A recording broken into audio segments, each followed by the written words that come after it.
Ser Podcast. Ya sabemos las películas que competirán por el Oscar y estamos encantados porque es un año en el que está todo abierto y reñido. Bueno, encantados es un decir porque también echamos en falta algunos títulos. La que sí está es Cate Blanchett, protagonista del gran estreno de la semana, Tar, el drama que retrata los abusos de poder y la cultura de la cancelación. También llega a salas The Whale, La ballena, la película que supone el regreso por todo lo alto de Brendan Fraser. Tenemos además comedias, el thriller español Lobo Feroz y repasamos lo mejor del Festival de Sundance. En televisión hablamos con Milena Smith de La chica de nieve y de la serie documental El caso Arnie. ¡Acción!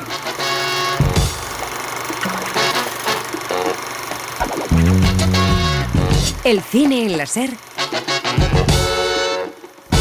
con Pepa Blanes.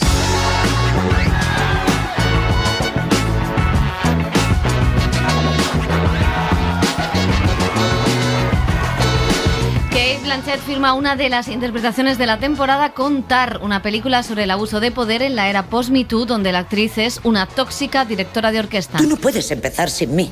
Yo pongo en marcha el reloj. La mano izquierda expresa, pero la mano derecha, la segunda mano, marca el tiempo. Y más actores con posibilidades para el Oscar. Brendan Fraser regresa con La ballena, película de Darren Aronofsky con tono New Age sobre un hombre con obesidad mórbida. ¿No hablas nunca con mamá? Solo me cuenta cosas sobre ti. ¿Por qué? Porque es lo único que me interesa. ¿Por qué has ganado tanto peso? Hay acción con Devotion, una historia de héroes con uno de los actores de moda, Jonathan Majors, y terror con The Offering. Mi Josie, debiste haber escuchado. ¿Qué me ha hecho? Yo no. Tu sueño. Te has infectado. Y más actrices que prometen. Isabelle Huppert en el drama francés La vida sin ti, una mujer que se esconde en el campo. Puedes llamarme mamá, no me molesta. Qué novedad. Antes no te gustaba. Antes era demasiado joven para ser tu madre. El cine español, Adriana Ugarte y Javier Gutiérrez protagonizan el thriller de venganza Lobo Feroz. Una niña y un pederasta se adentran en el bosque de noche. La niña dice: uy, qué miedo ir por el bosque hasta ahora. Y en televisión tenemos thriller de misterio a la española con La chica de la nieve, protagonizado por Milena Smith. Si hay algo de lo que entiendo es el dolor. Quiero ayudarte a encontrar a tu hija. Y si publicáis cualquier cosa que ponga nervioso al secuestrador, será la niña quien lo pague. Hablaremos también de todo lo que hemos visto en el Festival de Cine de Sundance, como la serie de Xavier Dolan o Infinity Pool, que ha sido sin duda uno de los platos fuertes. I've been waiting 6 years for your second book. Is it coming out soon? I'm working on it. I wasn't started yet, I didn't even think you were listening. I wasn't ready at all to say anything about anything interesting. It's the thing you have, you just don't know that you do it. You wait around in a conversation while I get in and start stumbling through it. Hola, ¿qué tal? Bienvenidas, bienvenidos a El Cine en la Ser, semana de mucho movimiento. Por un lado el Festival de Cine de Sundance, por otra la celebración de los premios Feroz y también las nominaciones a los Oscar. Tenemos de todo, Elio Castro, José Manuel Romero, ¿qué tal? ¿Cómo estáis? Muy bien. Hola. Muy entretenidos. Bienvenida. Bienvenida, bien hallada. Del frío. Del frío y de la nieve. He sobrevivido. Ahora hablaremos del maravilloso Festival de Sundance, desde ya mi festival favorito de todos los tiempos. Pero primero, esto. Ana de Armas, en Blonde. Ana de Armas, nominada por Blonde, otra actriz, la actriz hispano-cubana. El año pasado estuvo Penélope Cruz, este año Ana de Armas. Ya la daban por muerta después de todo lo que se ha hablado de Blonde. Sí. Y sin embargo, pues ha permanecido, única nominación de la película. Pues sí, ha sido, podemos decir, hazaña casi, ¿no? Porque es una película que no ha gustado, que ha molestado en Estados Unidos, que ha recibido críticas malísimas. De hecho, tiene 8 nominaciones a los Razzie. Ella no, la salvan, es lo único que salvan de la película. Y sí que es sintomático porque había conseguido nominación al sindicato de actores, que es el mayoritario que vota los premios de Hollywood, y la han aupado y al final ha entrado entre las 5 nominadas por delante de otros nombres que sonaban, ¿no? Estaba Viola Davis o pesos pesados de la industria y se ha colado. Sí. Sí, no, la verdad es que un mérito grandísimo. Yo creo que es el impulso definitivo en su carrera de Hollywood. Seguro que le van a ofrecer muchísimos papeles. Lo que pasa es que en esa categoría me parece que ya está todo el pescado vendido ahí. Bueno, no, yo creo que sí, o sea, ella no va a hacer nada, eso está claro. Pero tengo mis dudas si Cate Blanchett, que ahora hablaremos de su trabajo, o Michelle Yeoh. O sea, creo que ahí la cosa está Yo no tengo claro quién de las dos va a ganar, pero sé que alguna de esas dos. Uy, pues yo lo tenía muy claro hasta que lo has dicho, que iba a ser Cate Blanchett. Lo veo mucho más abierto, ¿no? En la categoría de interpretación masculina, que es casi una batalla 3, no sé si coincidiréis, entre Colin Farrell, Brendan Fraser y Austin Butler. Sí, ya hablaremos también de Brendan Fraser, que se estrena esta película. Estamos lanzando muchos ganchos. Estamos lanzando muchísimos ganchos, sí, no, pero bueno, ahora hablamos también de todas las nominaciones a los Oscar, ¿no? Exactamente, porque es verdad que decíais que hay candidaturas más abiertas, menos. Yo creo que en general no sé muy bien por dónde pueden ir los tiros. Han sido unas nominaciones un poco extrañas, donde sí que podremos decir que no hay una clara favorita. Everything, Everywhere, All at Once. The Fabelmans. Tar. Avatar. The Way of Water, Top Gun Maverick and Women Talking. Qué acento británico tiene. Sí. Maravilloso. Bueno, Toda la vez en todas partes lidera las nominaciones con 11 candidaturas, seguida por Sin Novedad en el Frente, un remake de remakes de remakes, y después de Netflix, y Almas en Pena de Inisherin, que hablaremos la semana que viene de la película de Martin McDonagh. Está también Elvis, Tar, Los Fabelman como las más nominadas. Se ha quedado fuera Babylon de Mejor Película, por ejemplo. O sea, se han quedado fuera Al Descubierto, Woman Talking atado de tapadillo. ¿Qué os han parecido estos Oscar? Mi favorita es Todo a la vez en todas partes, como autónomo, porque me identifico mucho. con ir a Hacienda. Es verdad. Sí. Con Todo a la vez en todas partes, no, hablando en serio. Por eso ha ganado, claro, por eso tiene tanto recorrido, porque hay muchos autónomos en la industria del cine. Claro. Y muchos funcionarios en Hacienda como Jamie Lee Curtis, posiblemente. Oye, y no, lo que sí me sorprende y además positivamente, ¿no? Que los Oscar apuesten por esta película tan descaradamente y que tengan 11 nominaciones, porque yo creo que lo bueno de los premios es que cada premio, o sea, cada entidad que otorga los premios se diferencia un poco de las otras, porque si no sería todo un rollazo, serían siempre las mismas, aunque coinciden en el 50 o 60%. Y luego no sé si estas 11 nominaciones luego ya en la gala se van a, digamos, yo creo que sí, fíjate, no, yo creo que es una de las... O va a ser un fenómeno coda, ¿no? Sí, yo creo que puede serlo, porque al final toda la tónica general, que es lo que o da la sensación, no es que los académicos se pongan de acuerdo, pero sí que hay un sentir general en el que hay un cine muy, muy, muy taquillero que está nominado, el guión adaptado de Top Gun. Hola, sí. ¿Qué tal? ¿Sabes? Sí. O sea, que @policía. Claro, que yo entiendo que el mérito de Avatar, o sea, que independientemente de que la historia nos pueda aburrir o no nos guste, el mérito visual de un director como James Cameron, que ha tardado tantos años en crear una tecnología, hay un trabajo detrás o un mérito detrás que entiendo que esté, ¿no? Y hasta cierto punto puedo entender que se cuele Top Gun en algunas nominaciones. Sí, bueno, por supuesto la de mejor película, que hay 10. Claro. Pues bueno, pues cuela, ¿no? Pero que llegue hasta ese punto y al final Todo a la vez en todas partes ha sido una película que ha sido una sorpresa taquillera. Sí. Con lo cual, aparte de toda la mezcla de géneros o la sorpresa que ha podido ser la propia película en sí, y la representación asiática, que creo que también tiene porque ahí... este año, por ejemplo, representación hispana casi cero. Ana de Armas. Bueno, Argentina 1985, Guillermo del Toro en animación, gran favorito, que son adoptados. Yo tengo la impresión de que hay dos grandes tendencias este año, que es el cine popular comercial con Elvis, con Avatar y con Top Gun. Luego, un cine de autor festivalero que ha gustado mucho porque tiene nominaciones en fotografía y en montaje, que es Tar y Almas en Pena de Inisherin. Ojo a estas dos pelis. Pero entre medias, creo que funcionan un poco, por un lado, Todo a la vez en todas partes, que para la industria puede ser una película fenómeno taquillera, pero de producción independiente, con actores de origen asiático, y eso pues cumple lo de encumbrar a una película que es popular, pero a la vez es independiente o más de arte, ¿no? que Avatar, por así decirlo, o como siempre, una apuesta a un valor seguro, que es Steven Spielberg, y premiarlo con El viaje a su infancia, que son los Fabelman. O sea, yo lo veo muy, muy, muy abierto y que puede pasar cualquier cosa, pero veo difícil que películas a lo mejor como Tar, ojalá consigan lo de mejor película por lo que toca y yo creo que van a optar por algo mucho más popular. Sí, yo también creo. Y luego también hablábamos de la presencia afroamericana en los Oscar, que son los que han dado muchísimo a la batalla, y este año también se puede limitadita. Till, que era una de las películas que sonaba y que se ha quedado fuera con una interpretación apabullante de la actriz. Smith.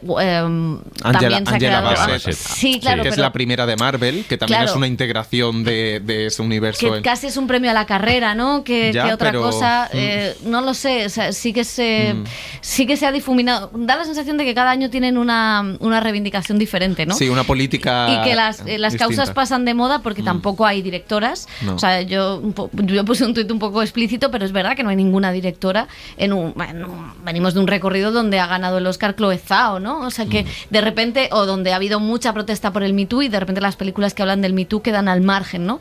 Da la sensación como que cada año hay que reivindicar una cosa. A mí esa es la que me queda, pero bueno, seguiremos muy de cerca qué pasa con la carrera de premios. Ahora nos vamos a Sundance.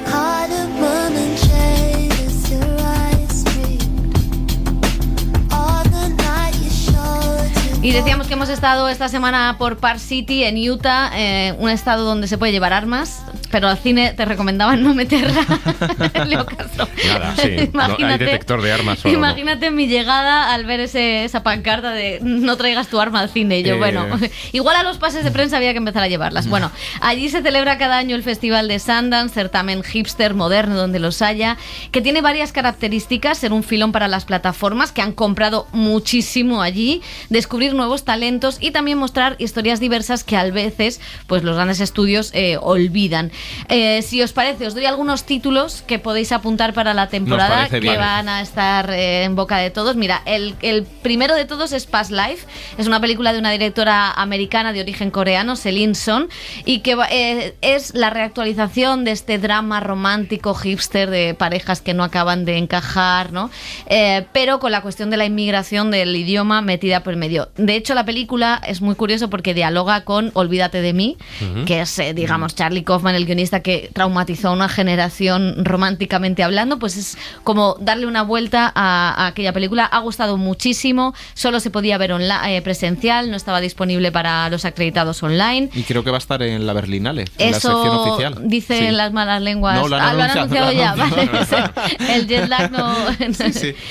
Pues muy importante. También va a estar en Berlinale Passage, de Ira Sachs, que es la película más europea de este director neoyorquino, con Fran Rogoski, con Adele Sasopoulos, con Ben Whishaw. Un triángulo amoroso perturbador de las relaciones tóxicas, pero con muchísimo humor.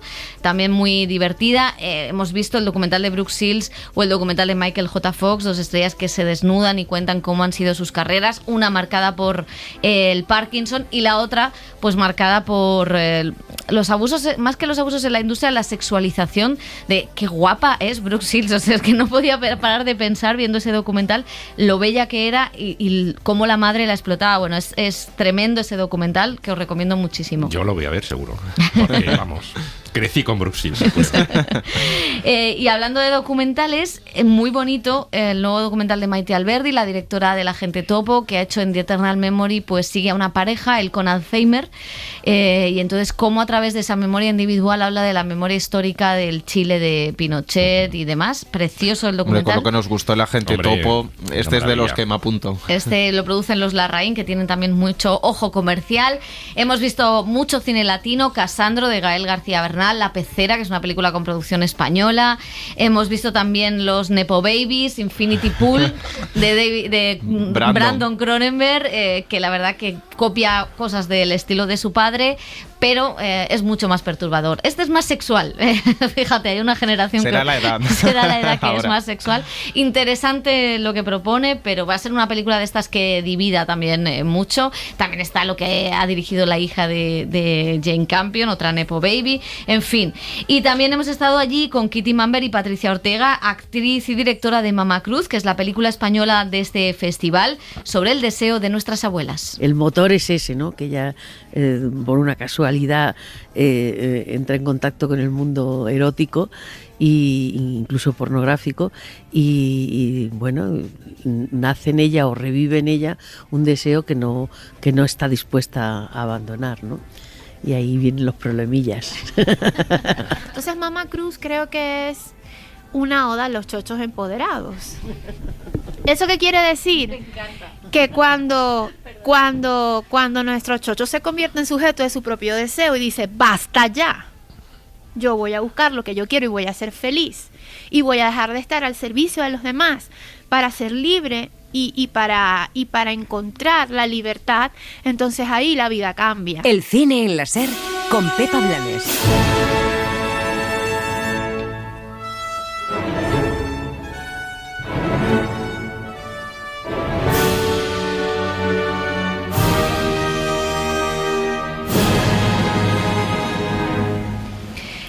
Bueno, pues ponemos música clásica, ponemos a Mahler, que ha inspirado a tantísimos directores, entre ellos Visconti, porque está presente en Tar, es la película de la que hablábamos, que ha sido también una de las favoritas en estas nominaciones a los Oscar. Supone el regreso de Todd Field, director que ha estado alejado ha estado haciendo publicidad. También es una de las grandes interpretaciones del año, la de Cate Blanchett, y además nos ofrece la posibilidad de adentrarnos en una historia sobre el abuso de poder en la música clásica de la era post-Me Too. Bien, la ilusión es que igual que el público, yo respondo a la orquesta en tiempo real. Decido cuál es el momento adecuado de reanudar, o de reiniciar, o de mandar el tiempo a la porra. Pero la realidad es que desde el principio yo sé exactamente qué hora es y en qué momento exacto vamos a llegar tú y yo a nuestro destino juntos. Lydia Tarr, la escuchábamos, es una compositora hecha a sí misma, con mucho éxito, que lo tiene todo, que es una diva, es brillante, es tóxica. En la película asistimos a la caída de ese gran nombre de la música clásica y cómo se mueven las relaciones de poder dentro de una orquesta. Junto a Cate Blanchett está Nina Hoss, la actriz alemana. Con ellas hemos hablado desde Londres de la película y de cómo permitimos ese abuso de poder. Well, power is a force that doesn't respect gender. El poder es una fuerza que no respeta el género ni la orientación sexual. Es algo que nos corrompe como especie. Y creo que hay muy pocos lugares en los que podamos discutir, de una manera matizada, la naturaleza adictiva y la naturaleza corruptora del poder institucional. Creo que el cine es un lugar en el que se puede hablar de grandes ideas. Y eso es algo con lo que Todd realmente quería lidiar como cineasta. Well, I think that power, it's the old saying, power corrupts, absolute power corrupts absolutely. Con el poder ya sabes lo que dice el dicho, el poder corrompe, el poder absoluto corrompe. Es casi imposible no contaminarse con él, quien quiera que lo tenga. Creo que la diferencia en esta historia es que con poca frecuencia oímos hablar de mujeres que abusan de poder. No suele ocurrir porque el poder es patriarcal, pero es también seductor, y eso es lo que quiere este personaje. Esa es la idea que hay detrás de la película. ¿Por qué nos clasificamos unos respecto a otros? ¿Por qué queremos dominar al resto? ¿Qué tiene la especie humana que se siente obligada a hacerlo? What is it about the human species that wants to do that feels compelled to do that? Why are we, that's the animal in us. Yeah, I think power is something very seductive also, but not everyone. Creo que el poder también es algo muy seductor. Aunque no todos quieran tener la posición de poder, sí envidian a alguien que tiene esa posición de poder. Así que están en esta constante, que es lo que encontramos en la película. Si pienso en mi personaje, de alguien que rodea esa figura poderosa, y cómo mantenemos ese sistema en marcha, ¿cómo podemos ser también cómplices? Eso es también una meditación sobre el poder y es lo que ofrece la película. Meditation, as you said, on power. That's what you find in the film.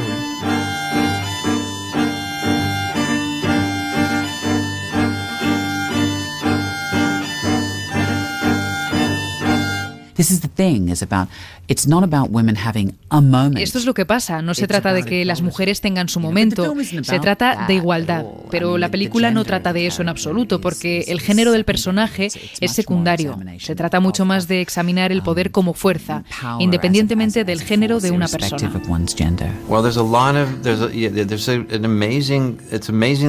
Tendría muchas cosas que decir al respecto. No me había enterado, pero es una locura. De verdad no permitirían que una directora de orquesta hiciera el concierto de Año Nuevo en Viena. ¿Por qué? Bueno, son esas cosas increíbles que escuchas sobre las mujeres que ocupan esos puestos de responsabilidad. He oído de todo. Entrevisté a muchos directores y entrevisté a muchos músicos cuando preparaba la película y el porcentaje de cosas absurdas es tremendo. Son directores de orquesta, son músicos y el arte de un músico tiene muy poco o nada que ver con su género. Esto no es un espectáculo de fenómenos, se trata de artistas. Espero que esto cambie y que cambie pronto. Yeah, hopefully that will change, and hopefully that will change soon. she's got the wonderful book about hope in the dark. Rebecca Solnit tiene un libro maravilloso sobre la esperanza en la oscuridad, que habla de las personas que están en la vida pública, de las personas que están en el foco. Y de hecho, lo que sucede y el poder se mueven en la oscuridad alrededor del escenario. Creo que escribe de manera muy poco sentimental y aguda sobre los problemas a los que nos enfrentamos como especie. Ya sabes, el cambio climático, el desplazamiento humano, la corrupción institucional. Pero encuentra formas de discutirlo de manera que los movimientos humanos puedan cambiar estos problemas y superarlos juntos. That human movements can shift these problems and move through these problems together. You mean coming from humble origins? I think it's very common especially in show business, you know. Creo que es muy común, y especialmente en el mundo del espectáculo. Hay algo en este mundo que tiene que ver intrínsecamente con la autoinvención o la reinvención. Esa es la razón por la que la gente tiene nombres artísticos y, por supuesto, ella los tiene. Cambia su nombre de Linda Tarr a Lydia Tarr, con acento. Y es que los nombres son interesantes en sí mismos. Tener un buen nombre pegadizo en el mundo del espectáculo es como una decisión inteligente. No quieres tener un nombre difícil de pronunciar. Ella tiene esa aspiración y ese amor hacia la música clásica de alguien que se ha criado en un entorno completamente ajeno a esa alta cultura. Alguien que de joven se enamoró de la música y soñó que llegaría a esas alturas tan elevadas. Si se hubiera criado en un hogar que sabía mucho de música clásica, nunca habría intentado llegar allí. Digamos que ha conseguido lo imposible, como mucha gente que viene de orígenes muy humildes. Bueno, pues de Cate Blanchett ganó la Copa Volpi en Venecia, ahora está nominada al Oscar, también la película, también Todd Field, que veremos qué pasa. ¿Qué os ha parecido Tar? A mí me ha parecido brillante, alucinante. Es posiblemente mi favorita para el Oscar, que lo tiene muy complicado. Creo que es una disección, ¿no?, de cómo se maneja el poder en una disciplina muy concreta. Es verdad que coge una disciplina que exige o que la visión externa que tenemos de la música clásica es de una rigidez, ¿no?, y de una dureza a la hora de aprenderlo. Lo hemos visto en otras películas. A mí lo interesante me parece, mucha gente crítica que ponga en el centro a una mujer directora. Yo es con lo que estoy a favor, porque quiero que una película me explique las relaciones de poder, y creo que una película sobre un director hombre pues a lo mejor sería más evidente o pasaría más desapercibido, y aquí está toda la película llena de decisiones inteligentes. La primera es colocar a la mujer para explorar las relaciones de poder.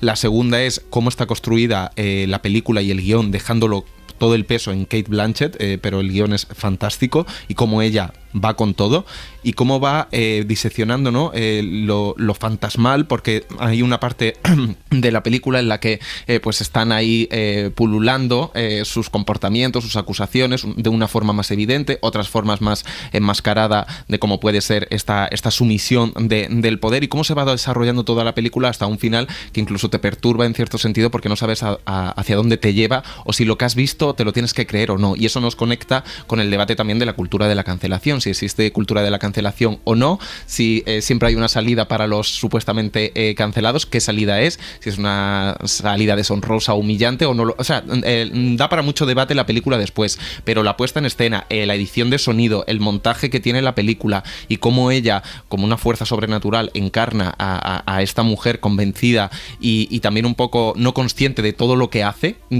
consciente pero no consciente, ¿me entiendes? Como una dinámica establecida, y ahí es donde conecta con las relaciones de poder y con el estudio de cómo se generan este tipo de comportamientos, en cualquier ámbito. O sea, me parece que es muy brillante cómo dirige Todd Field esta historia, y cómo va llevándote para que veas cómo se ha generado, cómo alguien llega a lo más alto y cómo alguien cae, pero también cómo alguien se mantiene en lo más alto y todos a su alrededor mantienen. O sea, a mí me parece muy interesante cómo esas relaciones entre otras mujeres o otros hombres que trabajan con ella o para ella permiten no solo permiten, sino que también se benefician de ese poder que genera esa persona, ¿no? Decía Nina Hoss que el poder es muy seductor. Hay gente que no lo quiere ejercer, pero quiere estar cerca de él, ¿no? Y esta película habla de cómo el personaje de Nina Hoss, que es la pareja de Lydia Tarr, o Noemí Merlan, que es la ayudante y la futura sucesora de lo que como directora de orquesta, cómo todas quieren estar a la sombra de ese poder y aguantan carros y carretas solo para luego estar ahí, ¿no? Y como ella ejerce un poder que de alguna manera no es que ella considere que está haciéndolo mal, es que ella está haciendo lo que ha visto en los líderes a los que ha copiado, ¿no? En aquellos referentes. Y al final, como es una cuestión de referentes y de no cambiar el propio sistema, o cómo el propio sistema te lleva a eso.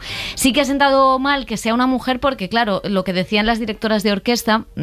Hemos hablado con algunas directoras de orquesta españolas y lo que decían es que ellas han sido educadas en esa forma de dirigir, en una forma de dirigir tóxica, donde hay que explotar al músico hasta que no pueda más, y ellas han cambiado las dinámicas y sin embargo los hombres siguen manteniendo, los hombres mayores, ¿no? Siguen manteniendo esas dinámicas que son las que han estudiado y que generalmente quienes se comportan así o tienen esos comportamientos son directores y que claro, para una vez que se hace una película de un director de orquesta ponen a la mujer como la mala, ¿no? Entiendo la crítica desde dentro porque sí que es cierto que claro, quienes ejercen esos comportamientos, lo decía Todd Field, generalmente son hombres porque son los que más están en el poder, ¿no? Y porque las mujeres muchas veces copian esa forma de dirigir, pero otras veces lo cambian, ¿no? Lo hemos visto con las directoras de cine, cómo hablan de que ellas cambian el modelo y demás, ¿no? Y a mí me parece brillante los planos. El inicio de la película, una entrevista larguísima en la que ella está contando en la televisión toda cómo crea, el como tiempo. Tal, maravilloso. Hay un plano secuencia mientras ella está dando clase a unos alumnos sobre la cultura de la cancelación espectacular, y cómo va siguiendo al personaje, esos decorados, el vestuario, cómo está encajada la música. Tocaron de verdad, o sea, Nina Hoss tuvo que aprender a tocar el cello, ella tuvo que dirigir de verdad, hablar alemán. Me parece que es una película brillantísima. Y cómo va metiendo luego las pesadillas también, que tiene la propia Todd Field, que es un director que decías tú que no se prodiga demasiado, sin embargo tiene dos películas que son muy interesantes, maravillosas, que son En la habitación y Juegos Secretos, que también tuvieron sus nominaciones a los Oscar y con personajes femeninos muy potentes, porque en la habitación yo recuerdo a Sissy Spacek, que es tremendo el papel que hace ahí, también Marisa Tomei, y luego en Juegos Secretos Kate Winslet, o sea que es un director que yo creo que Kate Blanchett ha valorado muchísimo para ponerse en sus manos, ¿no? Porque... Totalmente. Decía él que el personaje solo lo había escrito para ella y realmente le decíamos por qué había tardado tanto y decía que es que, bueno, había decidido cuidar a sus hijos, cosa que no es habitual no es habitual que un profesional, ¿no?, dé un paso atrás, y que había estado haciendo publicidad que era más fácil de llevar que un rodaje como el de Y un guión original de principio a fin en Hollywood, en una película grande de estudio, que también lo agradecemos. Sí, no tanto remake. Bueno, y de Kate Blanchett, que como decimos ganó en Venecia, vamos a pasar por otro actor que se quedó a las puertas en el festival, era el favorito, tenía todo el relato hecho, con uno de esos papeles a medida, pero de momento, pues su carrera al Oscar, aunque está nominado, parece más desinflada. Brendan Fraser ha regresado después de muchos martirios, lo ha hecho con Darren Aronofsky en The Whale, La ballena, una película con tono New Age que adapta esa famosa obra de teatro en Broadway sobre un tipo con obesidad mórbida, alejado del mundo, que no sale de casa y que se deja morir. ¿Quién iba a querer que yo formara parte de su vida? ¿Por qué has ganado tanto peso? Una persona cercana a mí falleció y me afectó bastante. ¿Llevas sin verla desde que tenía 8 años y ahora quieres volver a conectar con ella haciéndole los deberes? Lo siento. No, esto no me gusta, no me parece buena idea. Lo siento. Como digas que lo sientes otra vez, te clavo un cuchillo, te lo juro por Dios. Adelante, ¿y qué me va a hacer? Mis órganos internos están a 60 centímetros. Bueno, es una película sobre, nunca mejor dicho, el peso del cuerpo y de la sociedad, y que ha supuesto pues una catarsis para este actor. Dedicamos mucho tiempo a cómo convertir el teatro en cine, que es el gran desafío cuando se empieza con una obra de teatro, a pesar de que Sam trabajó en el guión. Pero se trataba de cómo hacer que eso fuera emocionante y atractivo para el público y para mí. Viendo el montaje inicial, que siempre es uno de los momentos más difíciles de la vida de cualquier cineasta porque aún queda mucho trabajo por hacer, en este caso fue un alivio porque no sentí claustrofobia al ver la película.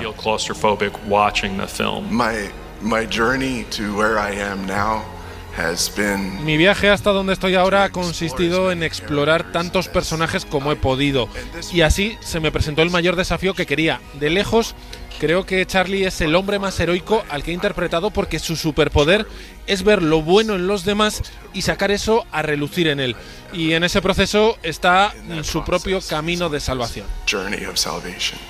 That's the most important message to put out in the world right now. Este es el mensaje más importante que se puede transmitir en el mundo ahora mismo. Todos se inclinan por el cinismo y la oscuridad y pierden la esperanza, y es exactamente lo que no necesitamos ahora mismo. Tenemos que apoyarnos, nos tenemos que preocupar los unos por los otros, y eso es realmente a lo que tenemos que aferrarnos para mejorarnos unos a otros. What we have to hold on to improve to each other.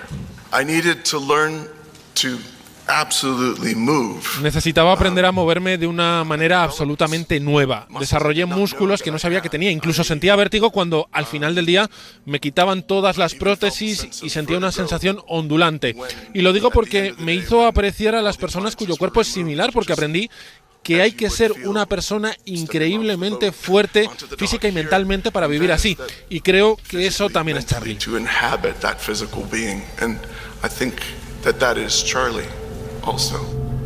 Bueno, pues Darren Aronofsky, acostumbrado a megalómanas películas, es verdad que se encierra aquí en esta casa de este profesor a distancia. Sí, ¿qué pero, tal? Yo sí, creo pero que, no, pero mal encerrado. Sí, pero no. O sea, es verdad que no tire tiene la llave al salir. Que no tiene la... decías tú, megalómano, sí. Los excesos de madre, esa segunda parte tan excesiva que tenía madre, pero le puede un poco, hacia el final de la película, también salirse un poco de madre, ¿no? Aronofsky, que para mí es lo más flojo de la película. A mí me gusta el comienzo, me gusta descubrir a este personaje, me gusta descubrir su historia, me gusta cómo está interpretada, creo que tiene mucho mérito a pesar de todas las prótesis, algunas de las cuales yo creo que se notan demasiado, sí. ¿No? Luego pues también son de estas películas que suponen el renacimiento, el reconocimiento de un actor, en este caso Brendan Fraser, que fue pues una estrella de películas muy populares como La Momia, ¿no? Bueno, ahora ya no George sé de la Jungla. George de la Jungla, no sé si, momia no se puede persona decir. momificada. Y entonces este renacer yo creo que a Hollywood le gusta muchísimo, ¿no? Le encanta, ¿no? Además es una película que pues rezuma muchísimo dolor interno, y luego la película es muy áspera, es muy amarga, ¿no? Todos los personajes tienen pues mucho odio entre sí, ¿no? Salvo el personaje de Brendan Fraser, que parece que es, dentro de lo que es su gordura, pues un remanso de paz, ¿no? Y de tranquilidad. En fin, es una película que a mí me gusta, pero que le noto un poco el artificio, ¿no? Lo artificioso que tiene, ¿no? Y eso me molesta un poco y no me convence del todo el final, es un poco previsible, ¿no? Y te deja un poco insatisfecho. Sí, a mí hay cosas que me interesan, me pasa lo mismo, hay cosas que me interesan muchísimo, pero luego hay un tono... hay un tono que ni siquiera es buenista, es que no sé cómo llamarlo, que no me acaba, que ideológicamente no me gusta. Me gusta el retrato que hace de cómo alguien puede usar su cuerpo, o cómo el cuerpo de alguien puede reflejar todos los males de una sociedad, y al final está trayendo esa comida basura de fuera, ¿no? Que es quizá que el repartidor de comida es el que le trae todo el mal, ¿no? Que hace adentro de esa casa. Está la forma en la que la pérdida, o la forma en la que el no haber llevado bien unas relaciones, está la homosexualidad. Hay temas que van apareciendo y que son dolorosos en una sociedad tan cerrada como puede ser esa sociedad americana de interior, que creo que son interesantes en la dinámica de este hombre, de este cuerpo, en cómo Brendan Fraser lo va expresando, en esos diálogos que el personaje va explicando. La verdad es que es una historia que tiene mucho de biografía del autor de la obra de teatro, y ponía los pelos de punta cuando el autor de la obra de teatro explicaba en Venecia, ¿no? Cómo esa vida que había llevado, cómo había salido de esa, ¿no? Y aquí yo creo que tiene un punto que quiere ser positivo y luminoso, pero a la vez es totalmente catastrófico. Entonces, cuando pone ese punto positivo de, bueno, pero no pasa nada, y se olvida de ese retrato más social, cuando a mí la película me genera alguna incomodidad. Y es verdad que hacia el final es cuando yo me voy desenganchando de la historia de este tipo, que por otra parte está espectacular a pesar de las prótesis. Sí, es cierto. Brendan Fraser está espectacular, porque no solo son las prótesis que en algún momento, como decís, se notan, pero luego tiene otro momento en el que es impresionante, cuando con la movilidad reducida se levanta en la ducha, los problemas que tiene para respirar. Y luego también hay todo un trabajo de maquillaje, está permanentemente como sudado, como grasiento, ¿no? En ese sofá en el que no se puede casi incorporar. Ahí yo creo que la película tiene elementos interesantes, como el flujo de personajes secundarios que entran y salen, especialmente la hija en el papel central, pero también la amiga de origen asiático, la religión, cómo entra la religión en casa, que aporta también alguna descarga cómica a la película. Lo único que tienen momentos muy interesantes, pero hay como un humanismo o una bondad deliberadamente forzada, ¿no? Esta persona que se ha retirado del mundo, o que ha decidido casi darlo todo por perdido, porque hace un retrato de una persona no obesa, sino obesa mórbida, con lo cual a una obesidad mórbida, a una no movilidad, está asociada en la mayoría de los casos clínicamente una depresión, unas tendencias suicidas incluso. Entonces sí que hace ese retrato, pero luego como esa voluntad de él de reconciliarse con todo el mundo, de ser una buena persona, de dejar un mundo mejor, hay cosas como que no están bien hiladas e integradas en el discurso propio de la película. Lo que sí me gusta es que creo que Aronofsky, que no destaca mucho en la dirección en este caso, sí que supera lo teatral, ¿no? Que sí que a mí sí que me envuelve de alguna manera y entro en ese piso y salgo sin tener la conciencia de una puesta en escena muy, muy teatral, y tiene elementos muy interesantes, y Brendan Fraser está maravilloso, pero luego, como decíais, a veces está como en un pastelón amargo, no encuentra el tono en algunos momentos, y en el final sin duda que no. Pues vamos a seguir con acción y terror. Devotion es una historia de héroes con Jonathan Majors, por cierto, actor de moda que ha presentado un peliculón allí en Sundance, y Glenn Powell. Está ambientada en la Guerra Fría, con la Guerra de Corea de fondo, 2 jóvenes pilotos llevados al límite para combatir y ponerse a prueba en el campo de batalla. ¿Aviador naval? Por supuesto.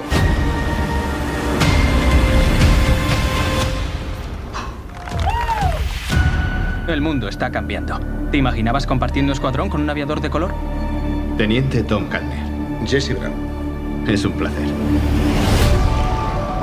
Nos desviaremos un poco de camino a casa. Y con este guión también podría ser un remake de Top Gun, pero no. Comparte hasta algún actor. Exactamente, pero no lo es. Bueno, si os parece, vamos a seguir con cine de terror. Llega The Offering, de Oliver Park, película de terror con un hombre endeudado que intenta manipular a su padre para que venda su funeraria, pero los espíritus no le dejarán. Solo tú puedes detener esta maldición antes de que sea tarde. El colgante. Con eso sufrirás. Con eso sufrirás mucho. ¡Corre! ¡Quémalo! Lo más aterrador de la película, tiene poquito susto y es bastante convencional, es cómo describe un poco el integrismo judío, estos judíos ortodoxos, y ese mensaje que lanza de que todo aquel que se sale un poco del círculo de los judíos ortodoxos o de los integrismos de todas las religiones queda fuera y está maldito. Bueno. Y eso sí que es bastante eso sí que da miedo. Aterrador, ¿no? Y vamos con otra actriz de peso, la francesa Isabelle Huppert, que protagoniza La vida sin ti. Es un drama de Logan Larivière en la que interpreta a una mujer sobrepasada por el pasado que se va al campo con su hijo y allí recuerda su vida. Una historia de picaresca que estuvo en la Berlinale. ¿Entonces he de ir a recogerte? Escucha, no quiero molestar. Tú tienes tu vida y lo entiendo. Puedo volver a Montreal si no. Oh, qué hombre más susceptible. Salgo ya para allá. Que no, que es broma. He hecho autostop. Estoy en Mariposa, al fondo del camino. Bueno, la Huppert puede hasta irse al campo. A correr en tacones. Sí. No, la verdad es que, bueno, es una película que se ve bien, vas averiguando cosas y te va interesando cositas a lo largo de toda la película, pero es quizá al principio un poco fría o te despista un poquito, no sabes cómo se va a centrar la película. Al fin y al cabo es la historia de una mujer, vamos descubriendo su vida, sus relaciones, su relación con su hijo, sus culpabilidades en general, lo que le genera, ¿no? Y un poco su redención final, los fantasmas del pasado que la van atosigando. Es un poco desconcertante porque tiene una relación con su madre curiosa que te saca un poco de la película, pero que sí es muy, muy interesante la madre que se va al Japón. Pero bueno, al fin y al cabo es una gran interpretación también de Isabelle Huppert. Sí, pero, claro, cuando ella desaparece de pantalla, ¿no? Cuando no está recordando en el montaje, quizás es donde más falla la película, en esos flashbacks que te van sacando, te van metiendo en la película, y a mí me interesa que esté ella en pantalla viendo cómo era su vida, ¿no? Que hemos visto hace poco también alguna película el biopic de Simón, que también se sentaba y recordaba el pasado, ¿no? Pues la estructura creo que es lo que falla en esta película, porque ella cuando está en pantalla pues es divertido, porque es conocer sus propios recuerdos y cómo los ve desde esta posición, y luego cómo pasaron te los va narrando, ¿no? la película. Bueno, pues vamos con otra francesa, Compromat, el expediente ruso, un thriller sobre un complot en Siberia con Gil Lelouch, y atentos también a un thriller español, Lobo Feroz, una historia de venganza con Javier Gutiérrez y Adrián Ugarte. ¿No crees que deberíamos pensar una estrategia? ¿Estrategia? Sí, una estrategia, no sé, tipo poli bueno, poli malo. No hay policías buenos. Ya, poli malo, poli malo. Pero sí es cierto que en televisión y en cine me he prodigado mucho con este cuerpecillo que no invita a nada a ser policía. Yo que estoy tan alejado de, bueno, por lo menos ideológicamente, de ese universo, bueno, pues me divierte, y sobre todo una película como esta en la que combina desde el terror al thriller, al humor negro, y me parecía muy interesante y muy divertido interpretar a un personaje así. He leído que hay un testigo, un niño que le ve hablando con la víctima. Que cree haberle visto. 6 de cada 10 testimonios de niños son falsos. No hay pruebas. Hasta donde sabemos, este hombre es inocente, que quede claro. Ella un poco representa eso, ¿no? La autoridad y la ley. Ella es un poco lo que le toca en esta historia. Una mujer muy solitaria, una mujer... yo creo que ella representa también como la rectitud, ¿no? Entonces le toca enfrentarse a un mundo de hombres en donde le cuesta hacerse valer. Y luego una mujer además que trae un secreto, ¿no? Y trae un dolor detrás. Y bueno, eso también me parecía atractivo del personaje. Ya está bien, que yo no he hecho nada. ¿Dónde escondiste las cabezas? ¿Pero qué cabezas? Por favor. Tranquilo, tío, por favor, tranquilo. ¿Dónde están las cabezas de las niñas? Déjame en paz de una vez, que no he hecho nada. Es más cómodo tener certezas para uno mismo y para ofrecer a los demás.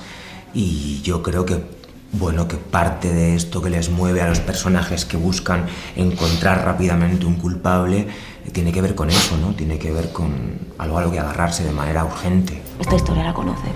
Tú la conoces. La escribió la Guardia Civil Española, porque son hechos reales. Y como muchas historias, pues empieza con un lobo feroz. El lobo feroz eres tú. Creo que cuando te arrebatan algo, buscas justicia. Y a veces, pues, la vía judicial ortodoxa es lenta y en una mente obsesionada y turbada es una línea insuficiente. También uno piensa siempre que haciéndolo a tu manera y generando, ¿no? Desde esta turbación, generando este dolor, va a aliviar y va a desinfectar la herida y va a honrar a sus muertos. Error, pero el personaje no lo sabe todavía.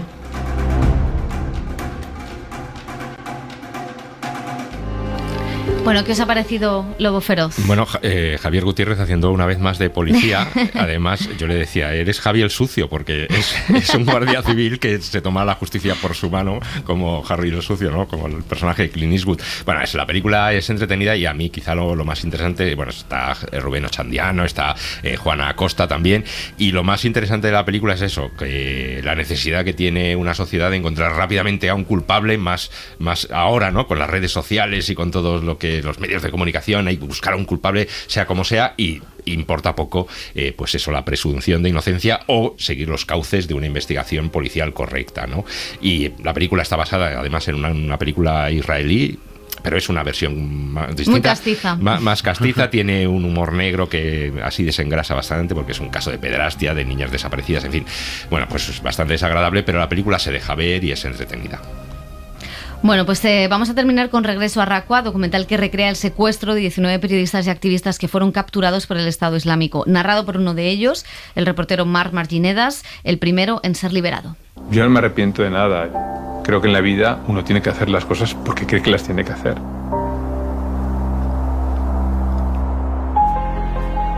Y estudié periodismo. Y en nuestro repaso a los cortometrajes de los Goya...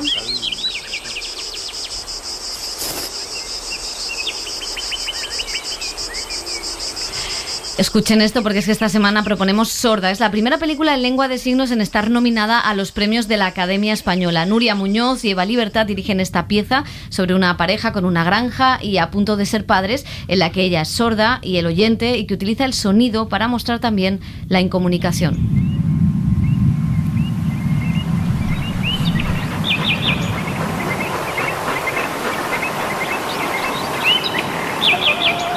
El cine en la SER con Pepa Blanes. We were good, we were gold, kind of dream that can't be sold. We were right till we weren't, built a home and watched it burn. Las series. I didn't wanna leave you, I didn't wanna lie. Y abrimos sección de televisión, lo hacemos con estrenos de nuestro país. Dani Garrán, ¿qué tal? ¿Qué tal, chicos? Muy bien, escuchando a Miley, ¿cómo vamos a estar? Todo bien, ¿verdad? Todo Somos bien. Muy de Miley aquí. El mundo sigue en pie. Bueno, pues las adaptaciones literarias siguen siendo una apuesta de la ficción española. Es verdad que hace tiempo pues hemos visto Patria, de Fernando Aramburu, más recientemente La novia gitana, de Carmen Mola, y pronto vamos a ver la adaptación de Reina Roja, de Gómez Jurado. Pero esta semana ha llegado la serie basada en otro bestseller en castellano, La chica de la nieve. Sí, es la adaptación de la novela de Javier Castillo, que ha vendido más de 1 millón de ejemplares. La acción se traslada desde Nueva York a Málaga, donde una niña desaparece durante la cabalgata de los Reyes Magos. En ese momento, una periodista en prácticas en un diario local comienza una investigación paralela a la de la policía para encontrarla. Pronto, este caso se convertirá en una obsesión en la que volcar un profundo trauma que lleva tiempo arrastrando. Hace 2 años fui a una fiesta en la playa. Como no estaba acostumbrada a beber, se me subió bastante. Yo pensé que era el tequila. No podía saber que algún cabrón se había dedicado a echar un par de gotitas de droga en mi copa. Me llaman la droga de los violadores. Iba tan drogada que solo tengo flashes de la arena, de un chaval que me llama, me besa, me lleva al fondo de la playa. Todo está muy borroso. Apenas recuerdo nada. Milena Smith, como escuchamos, se convierte en esta periodista tozuda en su primer papel protagónico en televisión. Completan el reparto a Isa Villagrán y Loreto Mauleón, como esa madre desesperada por la desaparición de su hijo. José Coronado vuelve a la redacción años después de Periodistas para guiar a la protagonista, Milena, con los primeros pasos de la investigación. ¿Puedes hablar conmigo? Si ese niñato hizo lo que hizo, se merecía morir. Sobre ti, sobre lo que te pasó. Ni siquiera puedo llegar a imaginar lo que sufriste. Pero estoy aquí. Oh, turn the lights back on now. Watching, watching. As the credits all roll down. Crying, crying. You know we're playing to a full house. Estamos muy contentos porque nos acompaña Milena Smith, protagonista de La chica de nieve, nueva serie de Netflix basada en el libro de Javier Castillo. ¿Qué tal? ¿Cómo estás? Súper contenta de estar aquí con vosotros y a nada de estrenar, que tengo muchísimas ganas, la verdad, muy nerviosa también, pero ya con ganas de parir y de soltarlo. Se nota que ha sido un proyecto especial para ti, al menos esta primera temporada, y lo primero que te tenemos que decir es que aprobamos la ojera de periodista. Nosotros como periodistas aprobamos esa ojera, está trabajada. ¿Eso es trabajo o es maquillaje? No, creo que es un poco de las dos, pero sí, desde luego creo que cada departamento de la serie ha estado involucrado al máximo. Además ha sido una serie que ha sido bastante dura de rodar porque, bueno, al fin y al cabo hay varios saltos de tiempo y el tener siempre muy definido y muy acorde a esas evoluciones de los personajes, tanto con el maquillaje, el vestuario, y luego qué decir de la foto, la banda sonora, la dirección. Yo estoy contentísima con todos mis compañeros y por todos ellos y súper ilusionada, la verdad, también de todo el trabajo que hemos hecho y de que ya nada salga a la luz. ¿Y cómo ha sido trabajar en una historia tan dura? Porque, bueno, tu personaje tiene una carga dramática importante, viene de un lugar muy duro. ¿Cómo ha sido prepararlo? Pues fue intenso, la verdad, porque al principio yo estaba bastante nerviosa al afrontar este personaje. Sentía que me venía un poco grande, por así decirlo. Es mi primer protagonista en una serie y al final pues es verdad que vengo de trabajar con directores que son lo más y que creo que sí que estaba viniendo de ya un recorrido importante, ¿no? Y es una serie que desde el thriller, los flashbacks, que tiene muchas capas, habla de muchas cosas más allá de la línea central de la desaparición de la niña. Y una de las cosas que habla desde muchos puntos, sin desvelar nada, desde todas las partes, para mí, habla de la violencia contra las mujeres. Total. De una violencia que puede ser física, institucional, psicológica, mental, por ¿Sexual? Por lo que debe ser una mujer, ¿no? O convertirse, o que esté realizada si tiene descendencia, por así decirlo. O sea, es importante también para ti estos temas que ya nos habías adelantado en anteriores entrevistas, ¿no? Que te importaban y que era importante para ti estar en proyectos donde se hablara de temas importantes.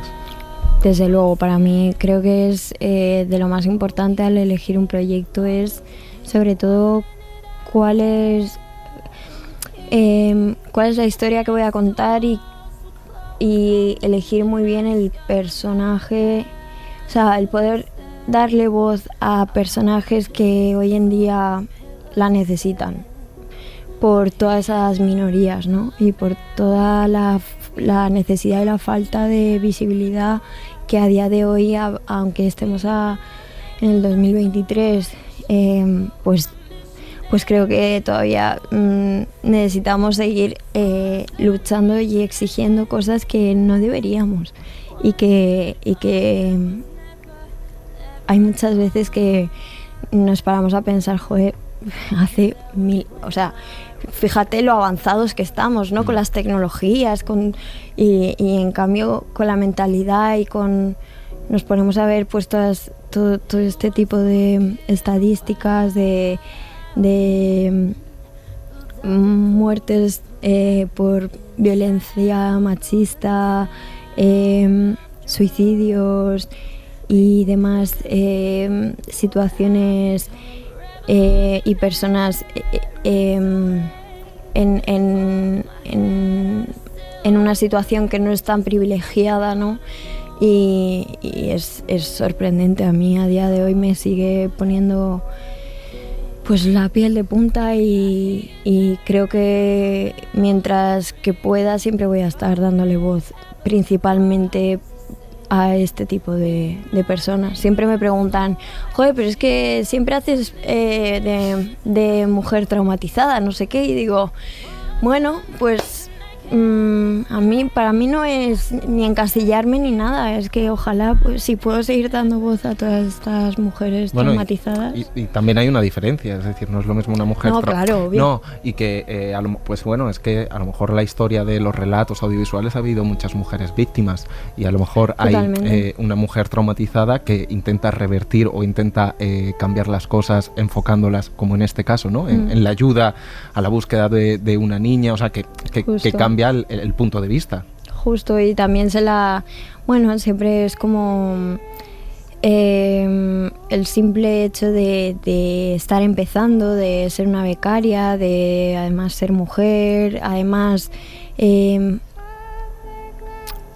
esto a lo mejor pues no sé si debería decirlo, ¿no? Pero también el hecho de tener un trauma y el que vean que por el hecho de que esté traumatizada no sea capaz de resolver una situación o enfrentarme a una situación. Luego hay una frase también que nosotros los periodistas de series utilizamos mucho, y es que las localizaciones son un personaje más dentro de la serie, pero es verdad que en este caso la acción que está trasladada a Málaga, como decías antes, se ve una Málaga por todos los lados, se ve el centro, se ve la playa, se ve otras localizaciones.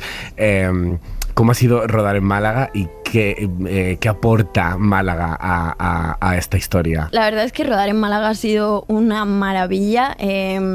Lo único que me hubiese gustado es que al principio empezamos a rodar en febrero y justo nos pilló pues pleno invierno, y me hubiese encantado disfrutar Málaga a pesar de que nos dio bastante buen tiempo, pero es verdad que había algunos días que hacía un pelín de frío y ya que estás en Málaga pues te apetece disfrutar del buen tiempo, ¿no? Yo que soy también del sur, claro, es como... Bueno, pero la verdad es que agradecí mucho el poder estar rodando en esta ciudad que rodaba por primera vez y que siempre que he ido ha sido para celebrar pues el Festival de Cine de Málaga, ¿no? Y Y luego posteriormente pues estrené Libélulas, hicimos la premiera allí. Entonces también pues al final es una ciudad a la que estoy cogiendo muchísimo cariño, me está trayendo cosas muy bonitas. Y fue muy, muy intenso también el rodaje, el descubrir Málaga rodando en vez de forma más turística, ¿no? Y yo creo que el espectador también se va a encontrar una sorpresa al descubrir cómo se ha rodado en Málaga, porque creo que se han escogido unas localizaciones muy, muy adecuadas para la historia que estamos contando y creo que hemos utilizado la parte de Málaga más urbana, ¿no? Como, bueno, una Málaga muy, ¿cómo se dice? Hay Málaga de barrio, hay Málaga... Exactamente. Hay Málaga donde está el periódico. Muy diversa. Luego está el paseo marítimo, está donde corres, que son... Está el museo, donde ahí te mandan un mensaje. Ese es el Pompidou, que ese sí lo conocemos más cercano por el festival, pero es verdad que la ciudad abraza la serie, que a mí es una de las cosas que sorprende al traer la historia. Y antes de empezar a rodar un proyecto así, que te decíamos antes, con esta carga dramática, en este tiempo que llevas de aprendizaje que nos decías, no sé si también has desarrollado un poco el método Milena, tu propio método de decir, una semana antes de empezar el rodaje de una serie así, ¿cómo está en casa Milena Smith? No sé si está leyendo, está tranquila, tirada en el sofá, se va por ahí, no se va, o está atacada, ¿cómo está? Está fatal. Me acuerdo el último día antes de irme a Málaga, o sea, literalmente estaba en la cama llorando, pero llorando, bueno, mares y mares y mares, con mi novio al lado, abrazándome, todos mis amigos encima de la cama también, como, venga, que solo va a ser, porque claro, joder, al final pues también te impone, vas a empezar, te pones nerviosa, te sientes que no estás preparada, ay coño, como, pero ¿qué estoy haciendo? Y es como, es que ¿para qué me meto en esto? Es que de verdad ahora me van a pillar, que no se me da bien, es como, te intoxicas, ¿no? Yo por lo menos me intoxico, soy mi peor enemiga. Soy insoportable, me llevo fatal conmigo misma antes de esos momentos y es algo que estoy trabajando mucho en terapia. Durante estos 5 meses que hablabas de rodaje tan intenso en el que no te da tiempo a vivir ni a ser Milena, también te tienes que acostumbrar a tu vida, con tu círculo de amigos, nos contabas, pero te cuesta soltar el personaje. Quiero decir, claro, esos 5 meses con una preparación tan intensa, con un personaje con tantos traumas, tan complejo como Miren, ¿eso también te cuesta o lo sueltas rápidamente, vuelves a ser tú y no llevas esa carga? Yo de momento me cuesta. Y hay una parte de mí que te digo que me gusta no soltarlos del todo, porque esa convivencia con el personaje a mí me hace que luego todo en rodaje entre por sí solo, todo está muy definido, porque no sé, todo sale, al final te estás convirtiendo tú en ese personaje, ¿sabes? Bueno, y lo bueno de que nosotros también fuimos becarios y nos hicieron contrato es que hemos tenido la oportunidad de ir siguiendo a Milena desde que empezó. Vamos a recordar hace justo 2 años, cuando te nominaron a Mejor Actriz Revelación por No Matarás. A mí me flipó. O sea, a mí me ponía más esa situación, ¿no? Era como, es que puedo hacer lo que me dé la gana. Es que no teníamos ningún tipo de límite. Aquí nos contabas lo salvaje que había sido el rodaje y también como un poco descubrimiento para ti de que en la ficción podías hacer lo que te diera la gana. Sigues conservando, ¿no? esa sensación, ¿no? De que la ficción es un espacio donde te permite hacer lo que te dé la gana. Totalmente.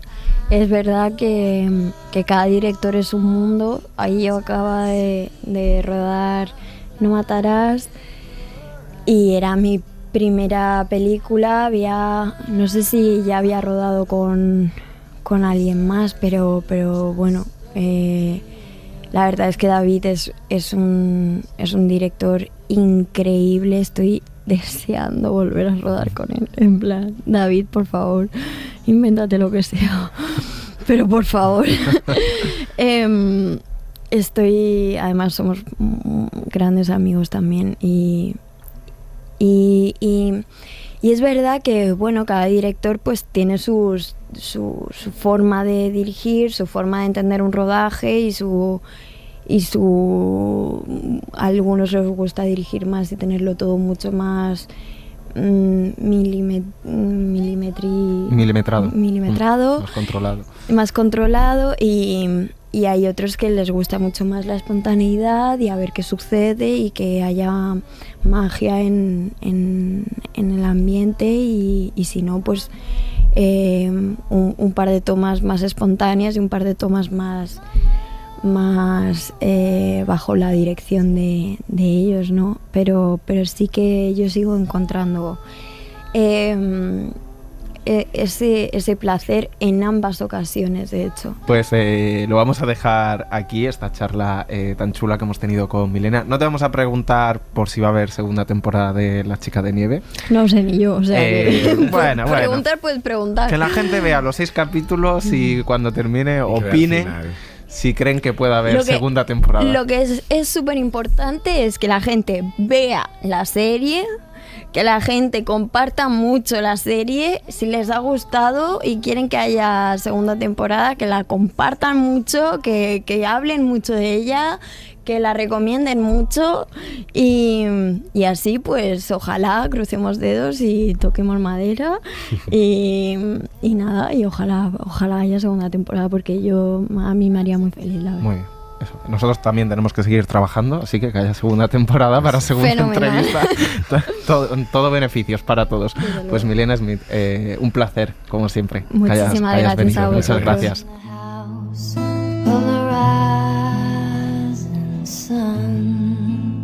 La televisión sigue revisando además la década de los 90 en España y ahora, cuando se cumplen 25 años, llega una serie documental sobre el caso Arni que analiza el daño a los inocentes, las chapuzas de la justicia, la prensa y los fallos del sistema judicial. La docuserie de HBO Max, Arni, Historia de una infamia, ha vuelto a poner de actualidad un caso que ya tiene casi 3 décadas y que marcó una de las páginas más polémicas de la crónica de tribunales de la época. Fue uno de los mayores escándalos de prostitución de menores registrado en España, en el que estuvieron imputados varios personajes conocidos como Jesús Vázquez y Javier Gurruchaga y que se saldó con la condena de 16 de los 49 hombres procesados. Pero también fue un juicio chapucero, con una instrucción larguísima que supuso un calvario para los acusados y que alimentó el amarillismo de la prensa y la homofobia de todo un país. Y hemos hablado con Juan Moya y Andrea Oliva, son el director y la productora de este documental, para analizar qué pasó y qué lectura tiene hoy el caso Arni.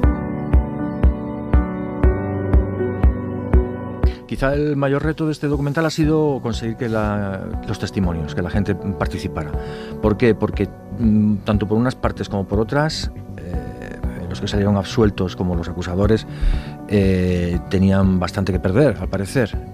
Muy poco que ganar, ¿no? Porque todos los acusados que salieron absueltos pasaron un calvario de 2 años y pico de portadas de periódicos, de salir en televisión, de debates en televisión, de, en fin, todo un jaleo que les dejó exhaustos y sobre todo no les apetece, por lo que nos han contado, evidentemente, volver a vivir esa pesadilla. Por el morbo de la historia, por el morbo de crucificarnos a nosotros, nadie pensó ni que éramos inocentes, ni que teníamos familias. Se cebaron los medios, se cebaron en la carroña, se cebaron. Fue una década muy rica en este tipo de chapuzas, en casos judiciales, ¿no? Nos recordemos que hubo otros casos también cercanos que también pusieron el listón bastante alto en cuanto a cómo se puede hacer algo tan chapucero. El secreto sumarial se alargó bastante, la jueza lo alargó quizá demasiado tiempo, bueno, con total seguridad, y entonces todos estos famosos se encontraron con que estaban en la más absoluta indefensión. Les acusaba un número, no sabían de qué les acusaba ni qué habían hecho. parece que fue como una instrucción, ¿no? En la que se estaba más pendiente de ampliar esa lista de personas conocidas y de famosos que realmente de hacer una instrucción en la que tú ver si esas denuncias, aunque como ha dicho Juan solo hubo una, pero el resto de menores que se añadieron, si lo que contaban era verdad o no. Y al final lo que provocó fue que durante el juicio, uno a uno, cada uno de esos menores, excepto muy pocos, se fueran retractando. Yo creo que nadie en el mundo hubiera dudado, ya no de mi testimonio, de mi cara. Nunca hay un error aquí. Yo nunca he estado en ese sitio. No sé de lo que usted me está hablando. No conozco ese bar de Sevilla. Y entonces, bueno, para nosotros el contexto era importante primero porque en aquella época tenemos que entender que la España de hace 25 o 30 años no es la de ahora. Por ejemplo, en cuanto al tema de la homosexualidad, ¿no? Que en aquel momento se llevó a hacer una especie de caza de brujas. En la ciudad incluso los homosexuales se creó tal fobia y tal despendole informativo sobre esto que la gente, bueno, pues pensó, rápidamente se apedreaba a homosexuales por la calle, se les insultaba y era un poco todo bastante dramático. Para nosotros el contexto era importante para entender que en algunas cosas la España de antes no es la de ahora, pero también es importante para ver que hay cosas que están peor. Por ejemplo, buscando en todas las imágenes de archivo, que eso también ha sido un trabajo muy laborioso porque ha habido tanto en todo, o sea, en radio, en prensa, en la televisión, de repente nos encontrábamos con totales que daba la gente, bueno, declaraciones que daba la gente a medios de comunicación, personas que decían maricón, asqueroso, y dices, pero ¿cómo es posible que esto se pudiera emitir? Había ganas de criminalizar todo lo que sonara a homosexual, ¿no? Ya no se juzgaba a un imputado, se juzgaba al maricón. Se pasó tanto de frenada a la sociedad con todo este tema que de alguna manera fue evidente la injusticia que se estaba cometiendo, y entonces me da la sensación, yo viví toda esa época, he vivido aquí en España todo este tiempo, me da la sensación de que este fue un caso que fue un antes y un después. Quizá intentaba de alguna manera satanizar todo ese colectivo y señalarlo, y a lo mejor consiguió lo contrario. Es verdad que hubo una serie de personas que pagaron todo eso con creces, porque todos los protagonistas de todo eso lo han pasado fatal a nivel profesional, personal, eso es evidente. Pero fíjate que la gente luego en la calle, nos decía Jesús Vázquez, estaba con ellos. Ocurrió porque pudo ocurrir, porque la sociedad permitió aquello, y que ahora puede seguir ocurriendo, y quizá estamos peor que antes. En el sentido de que ahora, antes igual necesitabas medios de comunicación, necesitabas un policía para generar una fake news que se vuelva tal en contra de mucha gente. Ahora igual basta un tuit o basta otro tipo de mensaje, ¿no?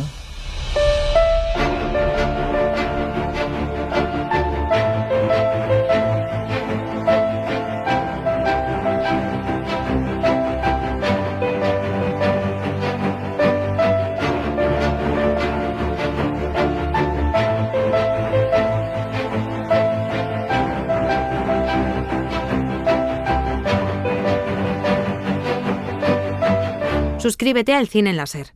Escúchanos en directo en la SER los sábados a las 7:30 de la mañana y los domingos a las 3 de la madrugada. Cadena SER. La radio.